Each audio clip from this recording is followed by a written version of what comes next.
Ok, voici comment on fait le greffage en champ. C'est vrai que c'est un truc que je n'aime pas conseiller aux gens. Ceux qui disent que je vais mettre les noyaux plus tard, on va greffer là. Sachez que ça fait beaucoup de souffrance. Ici, dans le champ, on a au moins 600 plants à greffer. Et tu vois, marcher, greffer et revenir plus tard faire les vérifications et tout et tout. Le greffage n'est pas une science exacte. Il y a les plantes qui refusent catégoriquement de prendre ensemble. Mais il y a des techniques quand même qui te permettent au moins à 98%. Tu as ton résultat. Bon, quand tu arrives sur les plants comme ça, tu fais d'abord ce qu'on appelle l'habillage. Et pour faire l'habillage, tu regardes ceux qui ont des manquements. Tu vois, par exemple, ici, elle ne s'exprime pas bien par rapport à là-bas. C'est-à-dire que tu annules d'abord ceux-ci. Tu annules. Les branches comme ça, tu annules. Tu habilles le porte-greffe. Tu habilles le porte-greffe. Arrivé à cette étape, la plupart des personnes placent déjà leur greffon. Pourtant, moi, je sectionne toujours le bourgeon apical pour ne pas que la plante végète trop en bas.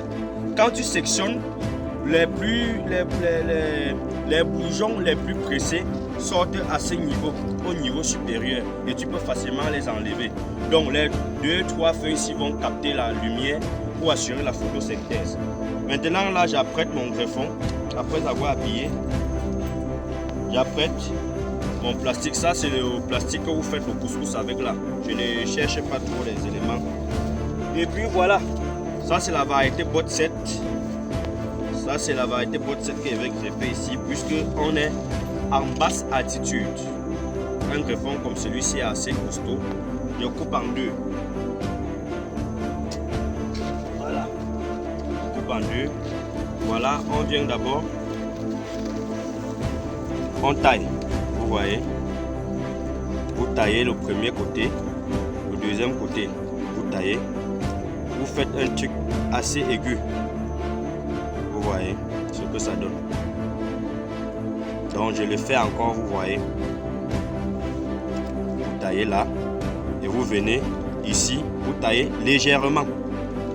Vous venez sur le porte-greffe. Maintenant, vous regardez là où il y a la sève. Vous voyez comme là-bas, c'est vert sombre, vert sombre, vert sombre. Ça veut dire que ça, c'est mature. Quand c'est vert sombre, ça veut dire que c'est assez mature. Va là où tu sens que c'est encore un peu jeune.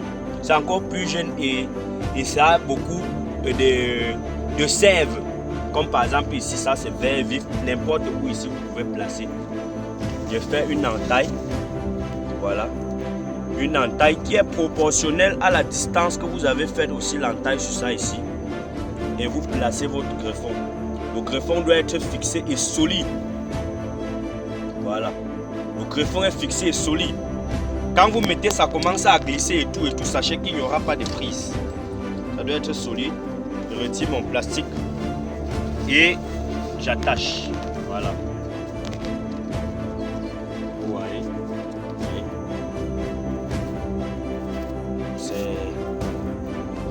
C'est vrai que c'est pas aussi compliqué que ça.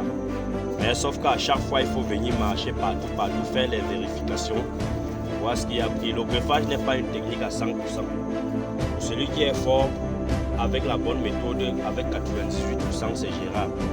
Et le greffage en champ, même lorsqu'on fait, il faut envelopper pour éviter le maximum d'intempéries possible.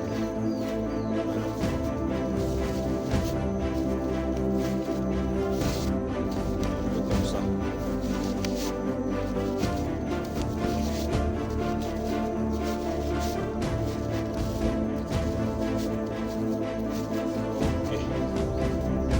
En faisant le nœud, tu fais de telle sorte qu'au moment d'arracher, de vérifier, tu vas seulement tirer comme ça et détacher.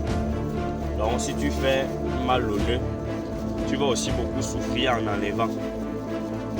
Oui. Là aussi on fait l'habillage.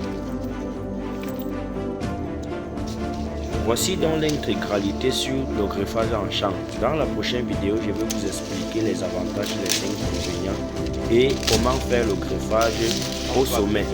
Abonnez-vous pour ne pas manquer. Ils sont très basses là.